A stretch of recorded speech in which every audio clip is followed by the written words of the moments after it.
all new. AM1150 WTMP.com.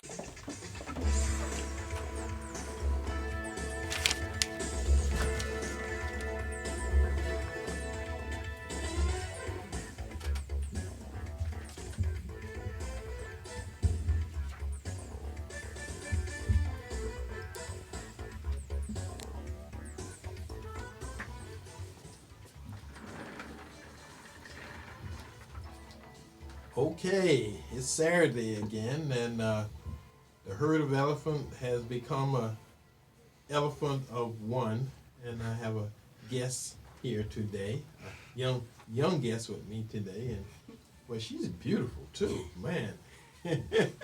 Well, her mom and dad did some good work. So we're gonna go ahead and get the show started. We're gonna get things going, and we got a whole bunch of stuff to deal with.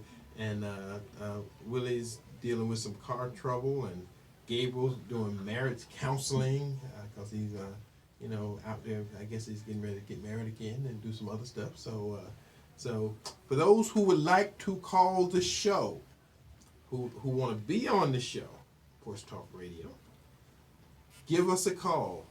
The call-in number for TMP is 813-251-9867. 813-251-9867. So that's for folks who want to be on the show. Now, if you want to call me after the show or call me during the week and talk about whatever you want to talk about, and people do call, and we do talk about stuff, so I'm open to that. My cell phone number, that's Eddie Adams Jr. cell phone number, is 813-230-3312. That's 813-230-3312. Email, that's Eddie, E-D-D-I-E, at porchtalkradio.com, just the way it sounds. So if you want to give me a call, if you want to talk to me through the course of the week, and more people like doing that. And again, when I see people out in the street and away from the studio here, I am pleasantly surprised at how many people say they constantly listening to the show, and they wouldn't miss it unless they was out of town or didn't have access to the internet or something like that. Because some people listen to it online. Again, younger and younger people are listening to the show online. Again, I just kind of thought my audience was graying, but sometimes they have blue hair and green hair, purple hair and orange hair. I'm trying to call off all the colors that the young lady has in front of me here. So,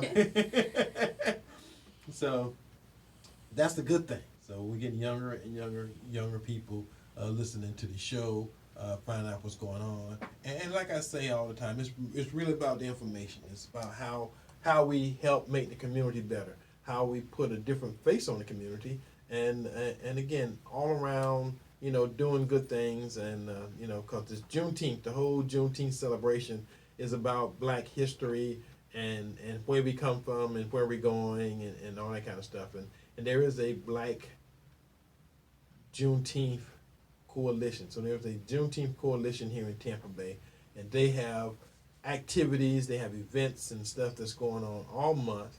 And part of what we do here is share with you what's going on in the community. So let me thank our sponsors. And after I thank our sponsors, then we're going to get on with our guest that's here in the studio. We may get her to sing something, She's smiling, but that I don't know if that means yes or no, but but again, see, that's part of having a talent is you have to share it. So I know she's going to be on stage today at the Main Street festival, down Juneteenth festival down Main Street down in Maine and Howard. You're right. So that's all started earlier today. But she has a stage set up, and she has dancers, and all that stuff going to be happening. She's going to be performing. So, sponsors, people who allow us to do this to you, for you, however you want to put it, is Todd Jones. Todd Jones, I actually had a meeting with Todd earlier in the week, last week, talk about, how we make stuff happen, and how we are just kind of preaching a different way of thinking, a different way of making stuff happen, how the community could be better. And that's probably one of the things that makes Todd and got Todd involved with this thing, because he ran for property appraiser, a number of years ago, but he's still involved, and he's still a sponsor for the show. Hillsborough County Republican Executive Committee. They were the visionaries that made all of this possible. Jim and the folks down there, thank you for your support over the years and things that you've done to help make this community better. J.A. Pressure Washing, Commercial and Residential. I mean, I guess if you need something pressure wash your house, your driveway, your roof, I mean, whatever it is that pressure washing and those people do, give Joseph a call, 813-850-6849.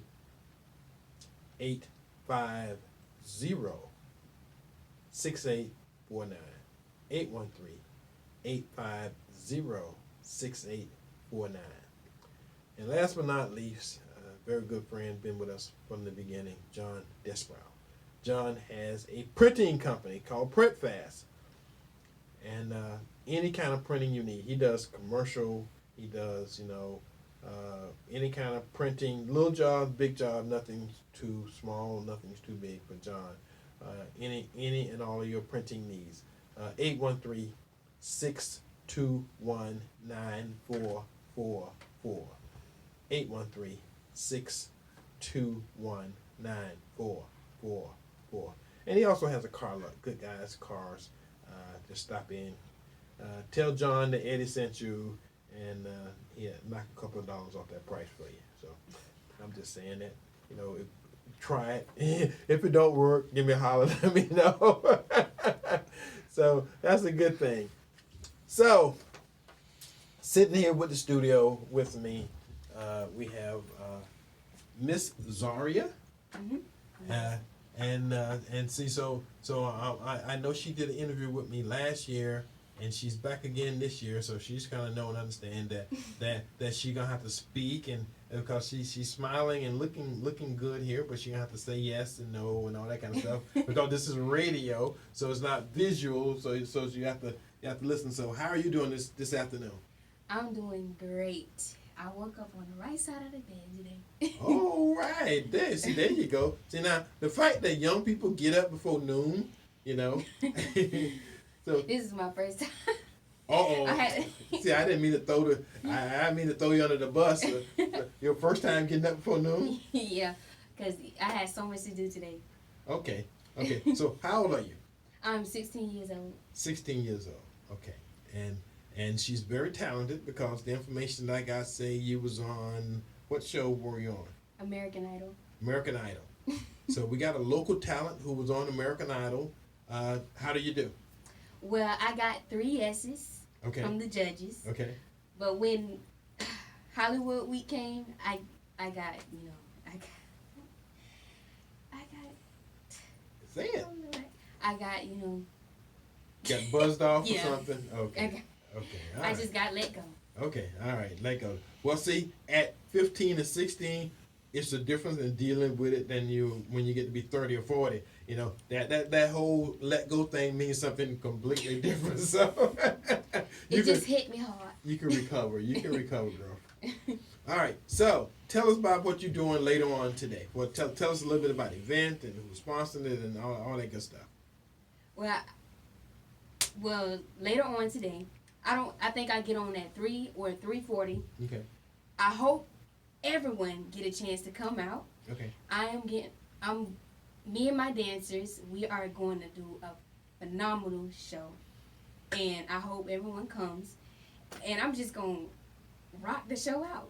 I'm going to dance, sing, and I hope everyone loves my voice. Well, I tell you what, see, that's a good intro, a good way to get into something. I tell you what, let's acapella something for the people so they can hear you. They don't have to imagine how you're gonna sound. They can actually hear you. So give them something. Do something for them. I'm going to sing Whitney Houston. I Want to Dance with Somebody. All right, here you go. Clock strikes upon the hour and the sun begins to fade. Still enough time to figure out how to chase my blues away. I done right up till now. It's the light of day that shows me how. And when the night falls, my loneliness goes. Oh, I wanna dance with somebody. I wanna feel the heat. Yeah, I wanna dance with somebody. With somebody who loves me. All right. See, so I know some people kind of tuned in the radio in the middle of that, and they thought we was just playing music. See, because they could have thought we put a Whitney Houston song on, and it sounds that good. Tell us about the JuneTeenth Coalition and some of the other stuff they got going on. Well, they gonna have a lot of activities, food. I know everybody like food. Oh yeah. It's gonna be barbecue, all types of foods, and it's gonna be other acts than me. Yeah, that's all I know. Yeah. Okay. Okay. So tell me some of the organizers, some of the people that's helped organizing the JuneTeenth, the Main Street thing that you're involved. I know Pastor Tucker Johnson is involved, and Pastor Sutton is involved, and some of these other people. Again, let me kind of kick in here and say that JuneTeenth is one of those celebrations that a lot of people. Tampa's behind. I'm just gonna tell you, Tampa's behind because they got people who've been having JuneTeenth celebration for 20, 30 years. We've just kind of kicked in that over the last 6 or 7 years. I know the luncheon that we do is 7 years old this year. So we got people like in St. Pete. I know that Miss Blue over in St. Pete has been doing or was doing something over there 20 years ago. Because I took my whole family over to St. Pete, and we was at the park over there, and they had bands and shows and events and entertainment and stuff like you guys are doing here over in St. Pete. So I want to make sure that folks know that this is probably, the quintessential black holiday, and just taking a month. So they got people working on the National JuneTeenth Coalition that's trying to get June the 19th, which is actually JuneTeenth. They kind of incorporate that into the name of the, I guess, so you couldn't forget what day it was, So it's JuneTeenth, celebrating June 19th, which is kind of like Black Freedom Day. That's when the Emancipation Proclamation actually made it to Galveston, Texas, which at that point in time was the farthest western post, and the Army soldier delivered it, and the last enslaved Black American was freed. So that's what it's all about. And the good thing about it is that we have 16-year-olds here in Tampa that's helping us celebrate. So that's one of those kind of things that makes us proud, makes the community proud, allows us to get behind and support people and support the work that she is doing, and the Tampa JuneTeenth Coalition is doing, and the National JuneTeenth Coalition, and all those folks, proudly who wear there's a JuneTeenth flag too. I heard that they had some kind of official JuneTeenth flag raising that happened last week or the week before last, something, the first of June, I think it was. So. Oh, okay. So that was a big deal. So, and Tim is holding something up, but I can't read it from this distance. So. Website. So. Website. Oh, website. Yes. Do they have a website? They have a phone number, person that they can contact if they want more information about the festival? Yes. Wait, come on, Either one, yours or theirs. Well, my website is www.officiallyzaria.com. Officially Zari. Got a phone number and other kind of contact? Yes, I'll give you my manager phone number. All right. Because you're a 16-year-old, so we don't want to have a whole bunch of people calling you about business. So. It's 813. Okay. 516-7780. And who is this we're calling? My manager. And the name? My dad. Okay.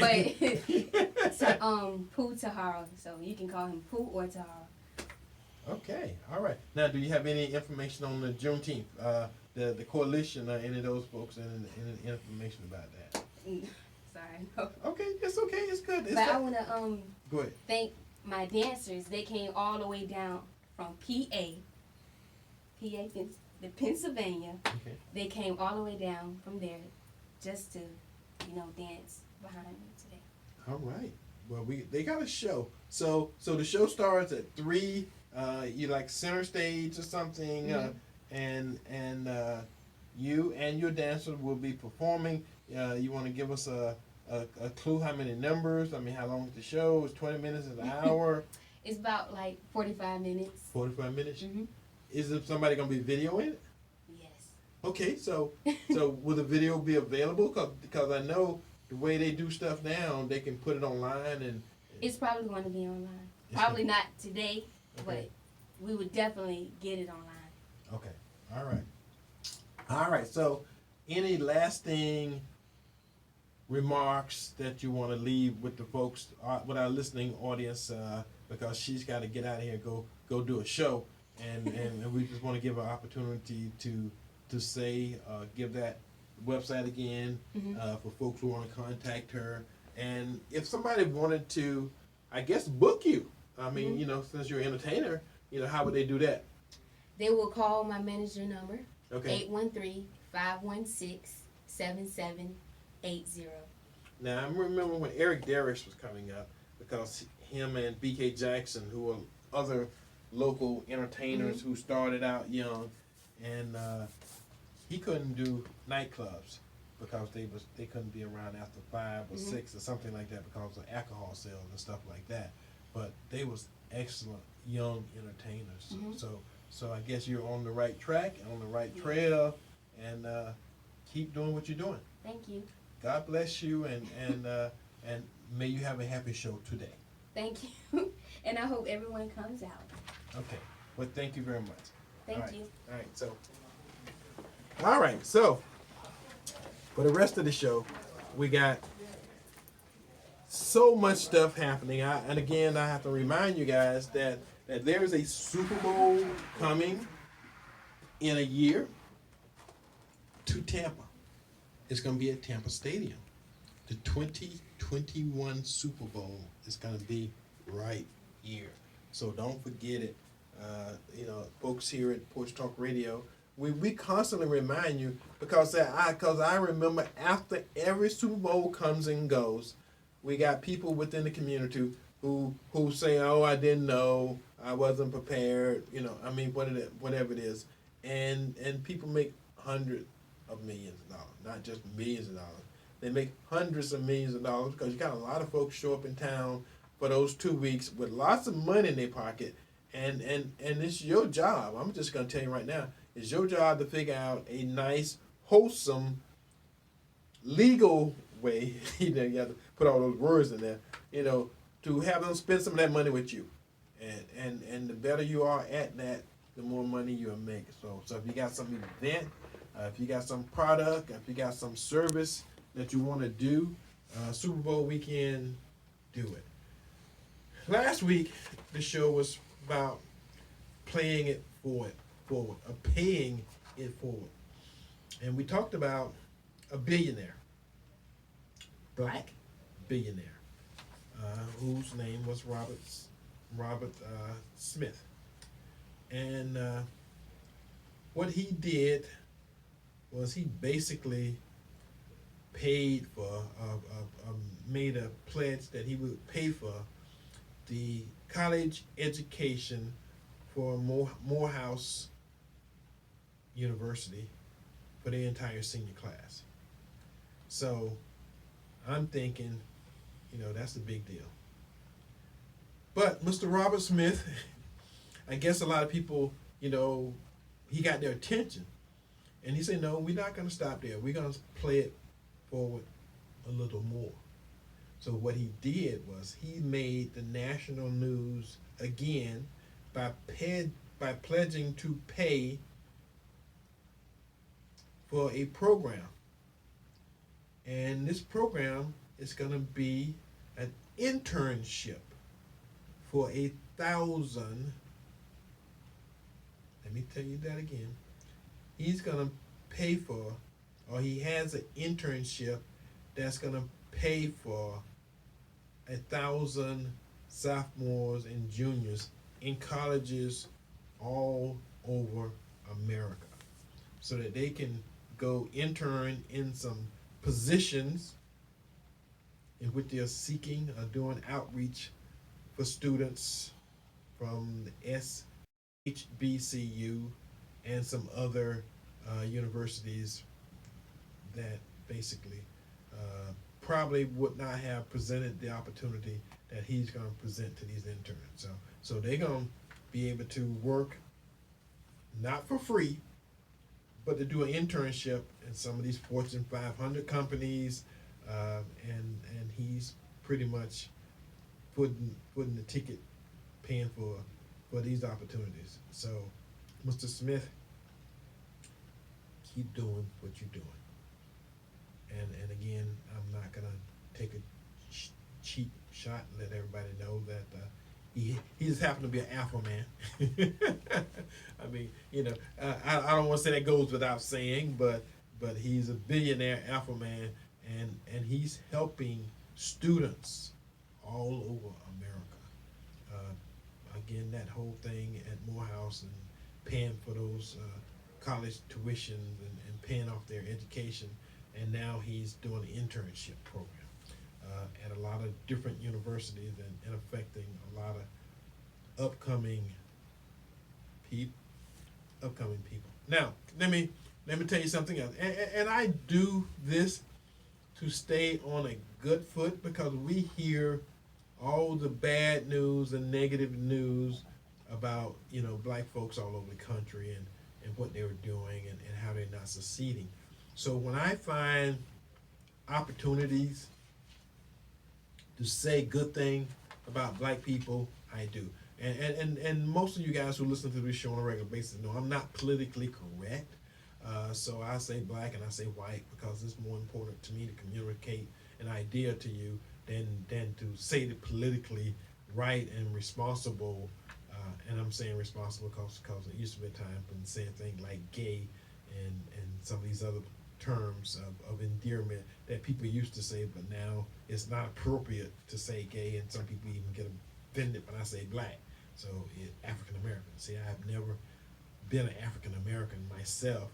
I've always been black. So I was born and raised in a school that was not integrated here in the state of Florida, and I didn't understand and didn't become African American until I was in 10th grade. So all before that I was black. So 10th grade was a little late for me to become African American. I know people take pride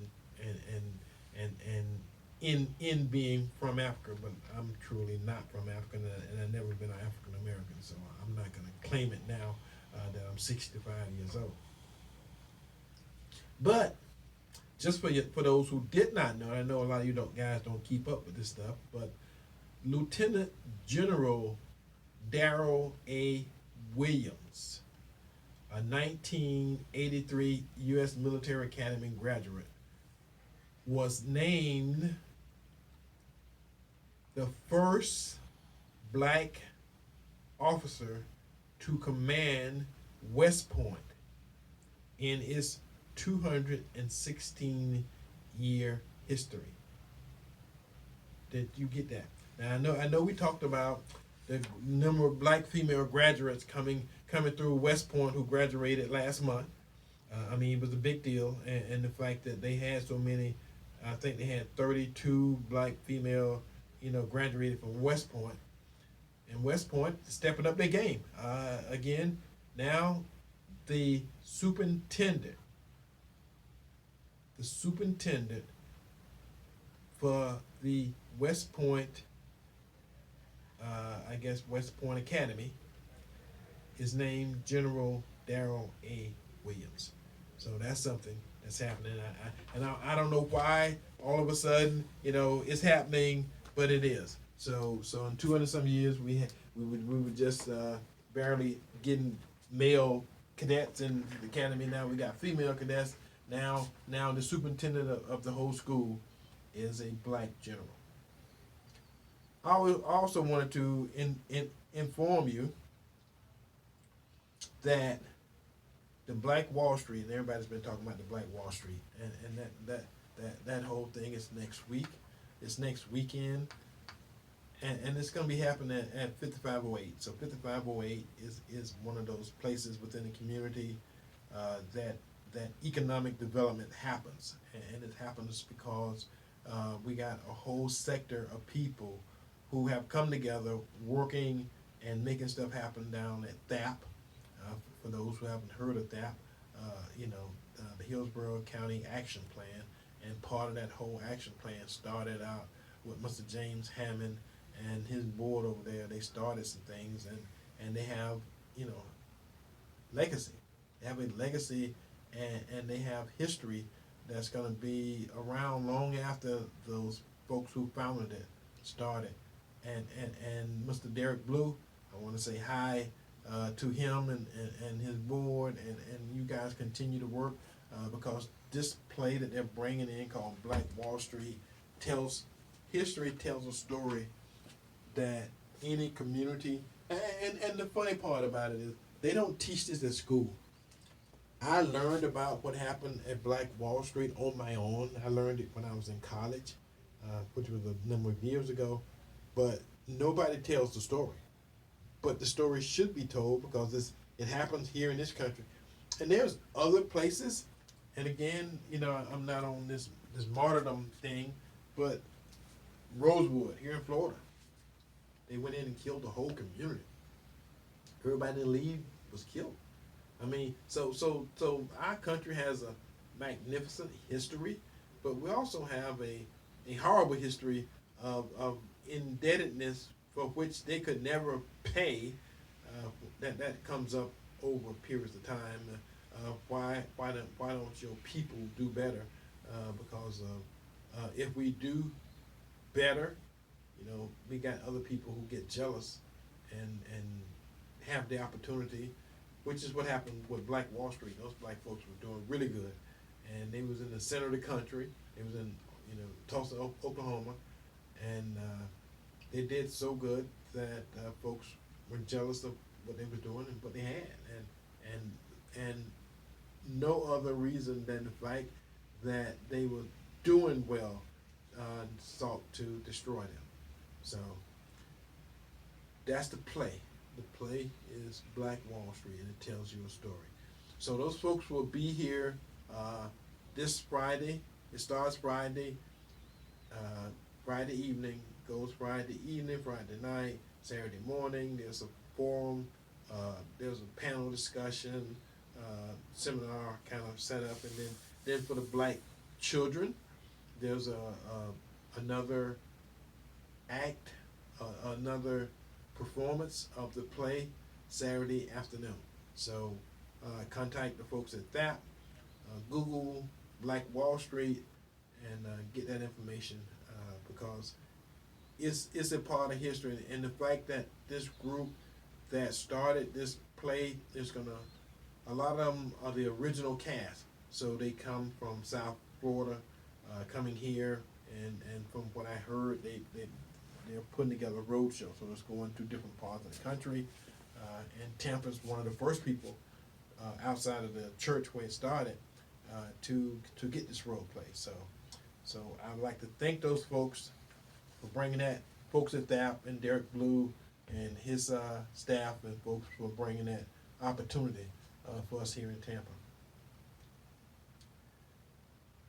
Next, I know the folks at FAMU, that's Florida A&M University, FAMU. I just want you guys to know that FAMU, and this is one of those opportunities that nobody else is talking about. They produce, or they are producing, more bachelor's degrees, more black bachelor's degrees than any other HBCU in the country.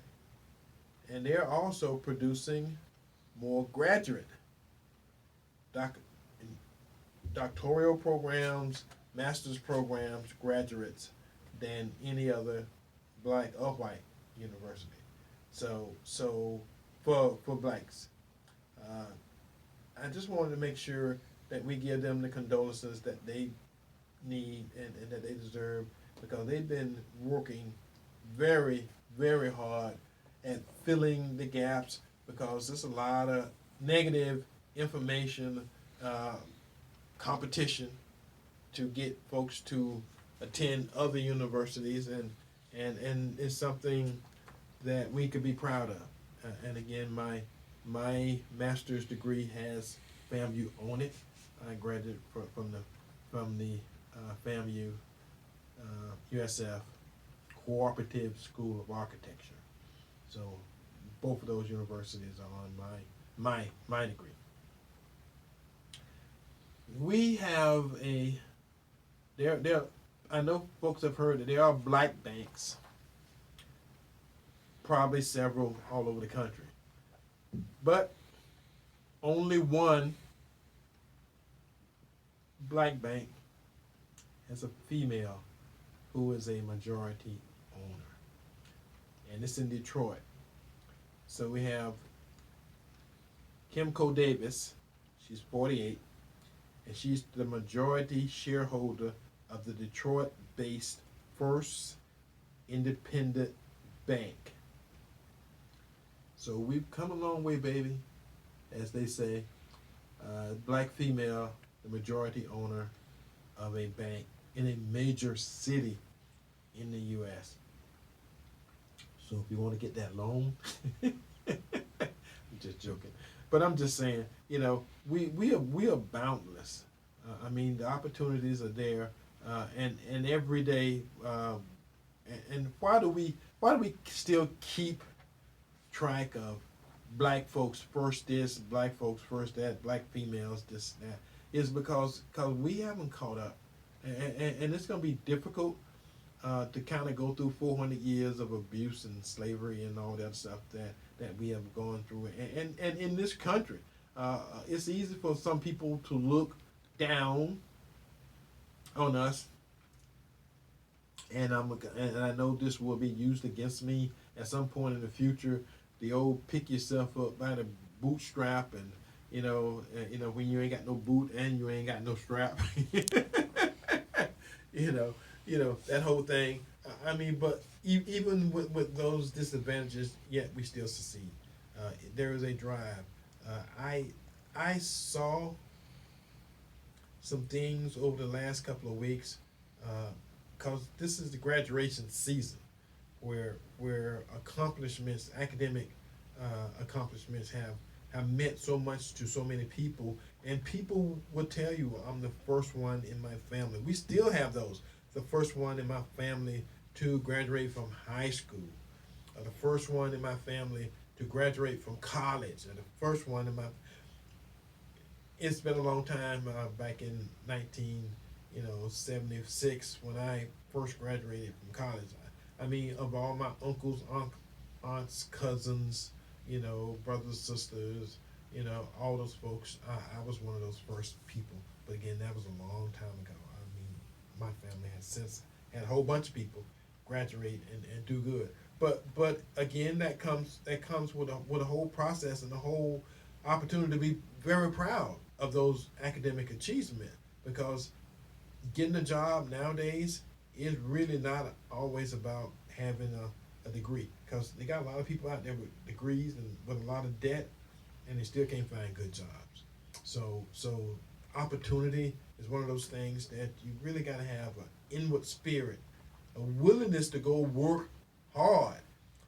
And the show before us, I heard them kind of talking about you got to be better than the white guy sitting next to you or in front of you or behind you. And that's not a bad philosophy to have. I mean, if you're black, because there's a lot of things that's going against you.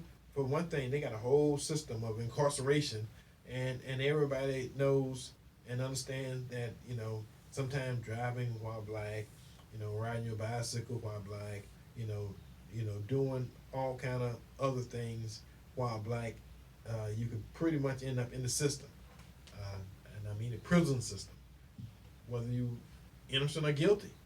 Again, in the system, once you're in it, tends to not help you, tends to hurt you.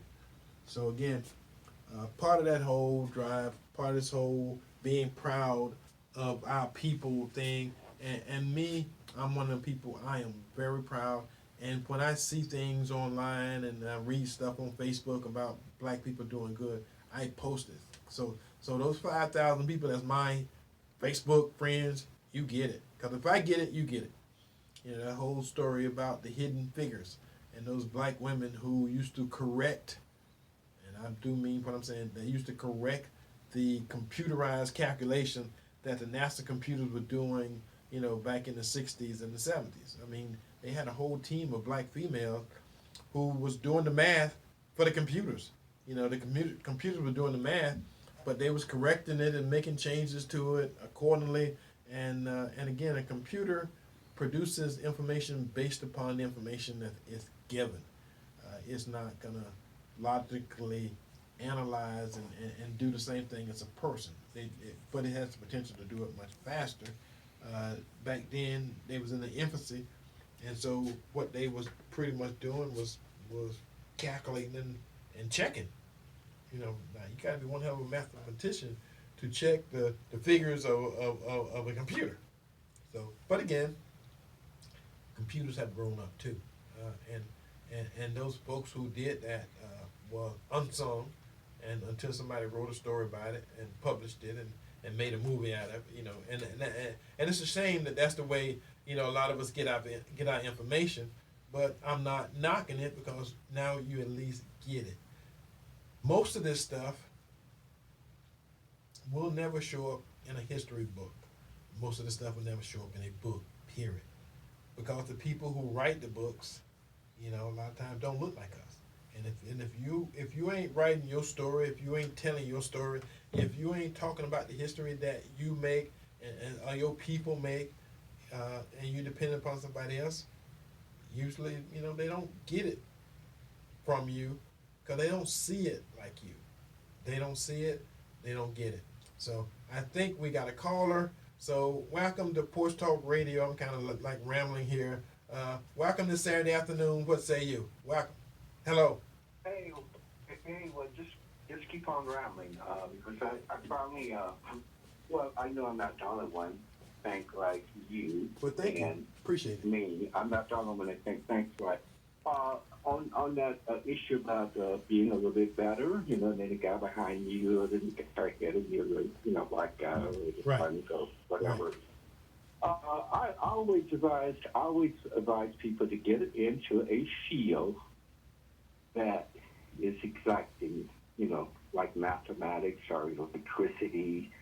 It's not opinionated. Right. It's only one answer. If you can master a field like that, you don't have to worry about all those biases that's subject to pop up when you're in a profession where it's sort of someone's opinion. Well, that's okay, but I like this. But it's something that's precise, and there's only one answer, and you got the answer. Hey, end of question. I mean, there's nothing left. Well, see, I just wanted to make that.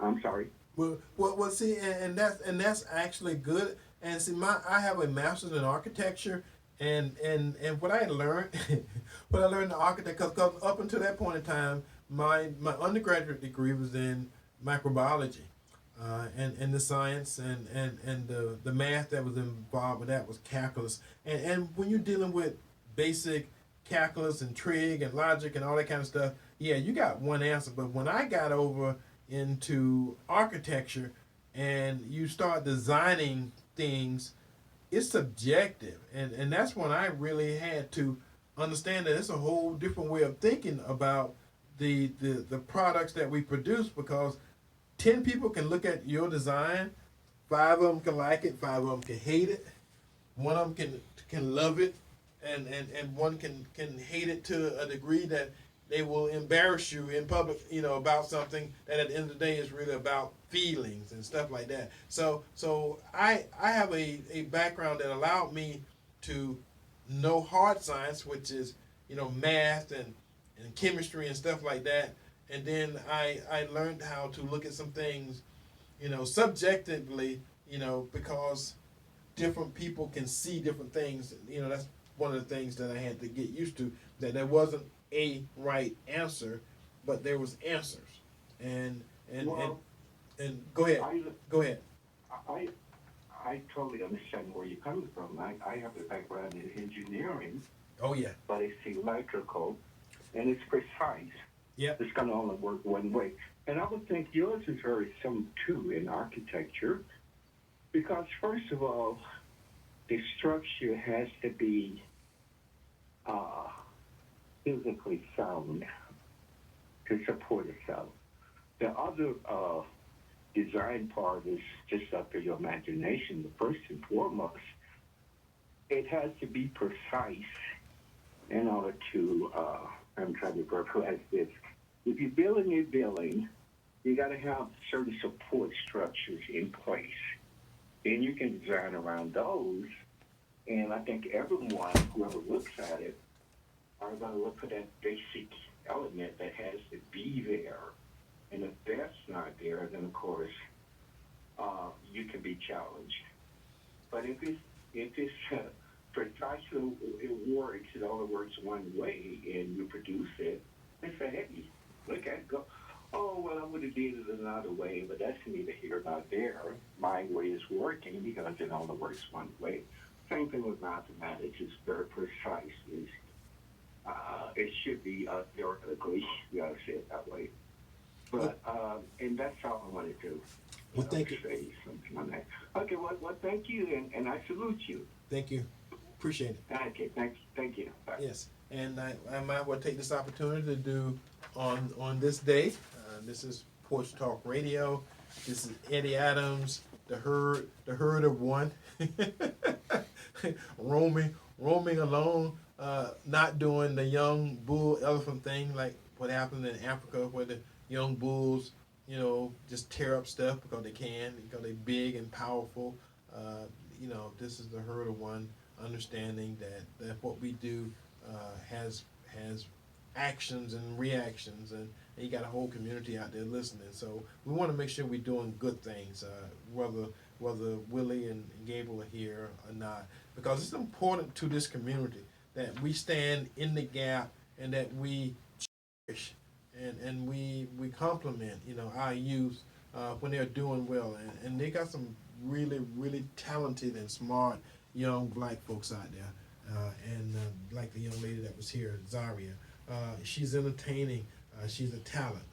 And there's some things that are God-given, and no matter what people do, they can't take those things away from you. And some of them are smart, and you can't take that away from somebody. Somebody are natural musicians, even though some people say, well, there's no such thing. But they got people, you give them a harmonica, you give them an instrument, and they play it. Never had lessons. They may not be able to read music, but that don't stop them from being able to play. It's like drums. Some street drummers never have studied music, but you can give them a can and some sticks and some stuff, and they can drum out some beats. So anyway, on this day, June the 8th, 1861, Tennessee voted to secede from the Union. They joined the Confederacy. Now, I gotta say something. Last week, June the 1st, Boy, I went looking, and it was like pages and pages and pages and pages of stuff, and I had to sit down and kind of sort through it and will say what I'm gonna say. Today not so much, but it wasn't a bad day in history. I'm just telling you, it was June 1st. June 8th is not June 1st. Anyway, on this day, June the 8th, 1953, which happened to be the year I was born, the U.S. Supreme Court outlawed segregated restaurants in Washington, D.C. On this day, June 8th, 1969, it was announced that there would be a single schedule for the NFL and the AFL. See, a lot of people don't even remember it. It used to be two separate football leagues, and they didn't play each other. They only played, AFL football and NFL football. And then there was somebody had the great notion idea that the level of football between the two leagues were pretty much, the same. But it had to be proven. So I guess until the Colts won that Super Bowl and changed the history of the world, because the NFL teams dominated for 2 or 3 years. I know the Packers won like the first couple of Super Bowls, and you guys know that history. I don't have to do the sports thing, but it had to be proven that the AFL could actually win a Super Bowl, and now you can't tell the difference between the two. But that's history. On this day, June 8th, 1982, U.S. President Reagan U.S. President Reagan became the first American chief executive to address a joint session of the British Parliament. Some of this stuff, that's what Trump was doing last week. He was over in England, and he got to address a joint session of the British Parliament. So sometimes some of this stuff keeps repeating itself. It's history. Trump can't be the first because Reagan did it. But the fact that he did it just last week makes it news, and he did a great job because a lot of people was expecting him to fall on his face. A lot of people were hoping and wishing he would fall on his face. And if you go by some of the American press and some of the news outlets and some of the stuff that they were saying, whether he fell on his face or not, they were not going to have anything good to say. So when he did something good, they was just going to leave it blank, not going to say anything about it. And every now and then a story came out where he may have made a, profile, say something wild or crazy. They was hoping that it was a bunch of that, but it wasn't. So he stuck to the script pretty much most of the speeches, and I heard the speech that he gave at Normandy, and I personally think it was a great speech. That's just me. I'm not biased or prejudiced or anything, but but I thought it was a great speech. So, all right. Last but not least, on this day, June 8th, 1998, the National Rifle Association elected Charleston Heston to be its first president. I didn't say first black president. I'm saying the first president, period. So, and I brought that up because, the National Rifle Association is one of those organizations that a lot of people consider to be the devil, associated with Satan. They have probably one of, if not the largest, one of the largest lobbyists, in America, and they keep things happening, and they protect, what they're trying to protect, and that's gun rights. So again, Charleston Heston has been one of those presidents, like a national president. He fusses and fights with people on a regular basis to make sure that his organization stays where it's at, and that Congress don't legislate them into non-existence. So next, I belong to a bunch of groups and organizations, and a lot of these organizations have political connections. But when you look over Tampa Bay, I mentioned this a couple of weeks ago. We have elected officials. We don't keep their feet to the fire, and we have to learn that there's a process by which you keep elected officials' feet to the fire. I don't know if I'm the only one, and we mentioned this on a couple shows back, because I'm thinking somebody would call and let me know, who this person is. But Jane Castor said to several people that we were going to get a black deputy mayor. It may not concern you guys that we haven't. It hasn't happened. Now in St. Pete, a couple of years ago, when that mayor, even though it was a Democratic mayor, over in St. Pete, when he got elected, the next day he had announced, and he has announced, and that person has done a great job, that they will have a deputy mayor in Pinellas, over in St. Pete. Here it is, and again, not enough black folks, and I'm saying it, like it should be said, are saying anything. There's no pressure to do what they promised that they would do. Now that's one thing about Trump. People can say what the hell they want about Trump, but Trump made some promises, and then he set out to keep those promises. And I think that's good for a politician. If you make promises, keep them. I mean, I know a lot of people don't expect you to, but that was a simple enough promise made to a whole community. And if the community allows this to happen, allows her to get away with not doing anything, shame on you. I'm just gonna be flat out. Frankly, we have grown up as the pacified black community that folks, in Pinellas County, they pretty much had to do what the hell they talked about.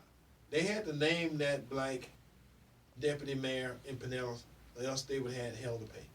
And the community over there, and the leadership over there, the leadership of black folks in Pinellas County, would have went to war.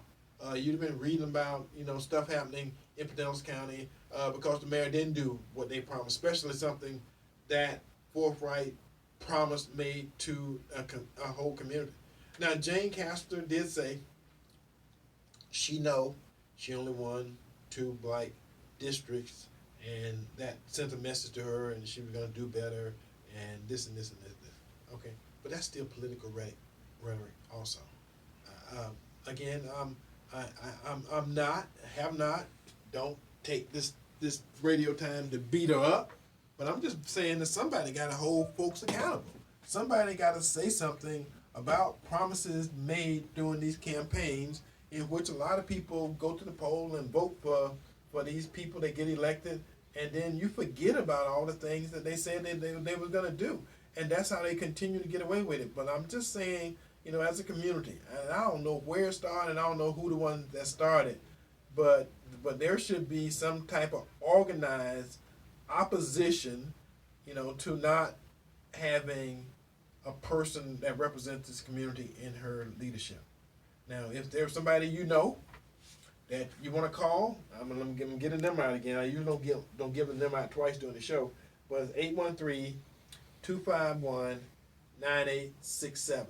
If you want to call in and let me know who the deputy mayor is that's black for the city of Tampa, or somebody representing, the city, somebody with their own open door policy, somebody that you can go to and talk to and not get the runaround, because that's usually what it's about. It's really about the runaround that we get when we go downtown or when we go uptown, how they react to you as a community. Usually when there's no one there, like Bob Buckhorn. There's a whole bunch of black folks mad at Bob. Been mad at Bob, but he didn't give a crap. So again, hopefully you didn't do Bob Buckhorn version 2, with Jane Castor, because I really believe that she has the potential of doing good for the community. Now, do she think she can do it and not have a person that represents the community that she pretty much lied to and said, okay, I'm going to do this, and she had a one of those heartfelt moments where stuff changed overnight and she decided differently now? Well, if that's the case, then she should say it. She just said, okay, I had a moment of clarity, and I decided y'all don't need a representative, that I can do it all myself, and I'm the person that you need. The person that you need, you got. Now, that may sound well, and it may be what's really happening, but I'm just saying to myself, had this community been more active, more reactionary, like the folks across the bay, they wouldn't have put up with that, and we would have had somebody announce or somebody study. They study stuff. They do a lot of studies. They got a study going on as to whether or not it's something that's needed, and then they'll come back and shoot it into your ear. Well, we did a study, and the study said that y'all don't need, a black deputy mayor. We actually need a Hispanic deputy mayor. We need something other than what we got. Now, I remember when she was chief of police, she had a LBGT, whatever. And I'm not being funny, but she had a person that was a liaison to the police department that represented a sector of the community that probably represent less than 15% of the community. Now, black folks here represent about 26% of the community, and she definitely don't have a handle on communicating, with the community. Now, that's something that I talk about all the time. Everybody kind of blacked up during the election. Every candidate that they had a black person, committee within their campaign to advise them on how to deal with black folks. So everybody had their own black folks within their campaign. And their primary purpose was how do we communicate, how we deal, how we come up with solutions, how we come up with issues and all that kind of stuff. It was important during the campaign.